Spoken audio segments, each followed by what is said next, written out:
হাজারো মানুষের ঢল, হাতে সবুজ পতাকা, মুখে ধর্মীয় স্লোগান।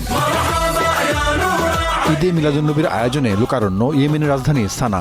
আল শাবাব মসজিদের বাইরে জড়ো হন হুথি সমর্থক সহ নবীপ্রেমিক মানুষ। বড় পর্দায় সম্প্রচার করা হয় হুথি নেতা আব্দুল মালিক আল হুথির ভাষণ।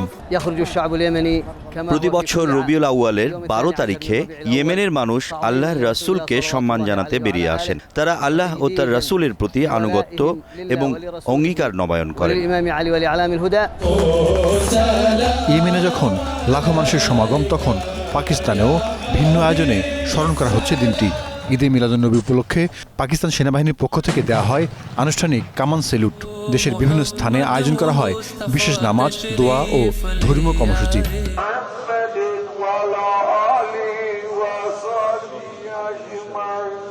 ভারতের মুম্বাই, রাজস্থান, মধ্যপ্রদেশ, কাশ্মীরেও ঈদে মিলাদুন্নবী উপলক্ষে ছিল ব্যাপক আয়োজন। বর্ণিল আলোকসজ্জায় সাজানো হয় মসজিদ, মাজার ও দরগাহ। এসব শহর জুড়ে ছিল শোভাযাত্রা ও খাবার বিতরণের আয়োজন। শোভাযাত্রাকে কেন্দ্র করে বাড়ানো হয় নিরাপত্তা। এটি আল্লাহর রহমত ও বরকতের দিন। এই দিনে মহান আল্লাহ আমাদের সব কষ্ট দূর করুন। মুসলিম সম্প্রদায়কে তার হেফাজতে রাখুন এবং মুম্বাই শহরকে নিরাপদ রাখুন। আল্লাহ যেন আমাদের বারবার এই দিনটি দেখার সুযোগ দেন।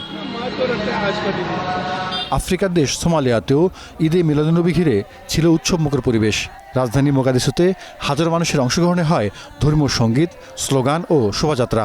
মোগাদিসুর বাইরে 1538টি উটের মাংস দরিদ্র পরিবারের মধ্যে বিতরণ করা হয়। এবছরের আয়োজন গত বছরের তুলনায় আরও বড় ও শক্তিশালী হয়েছে। অনেক মানুষ যারা আগে কখনো নবীর জন্মদিনে অংশ নেননি এবার যোগ দিয়েছেন। এটি আমাদের জন্য অত্যন্ত আনন্দের।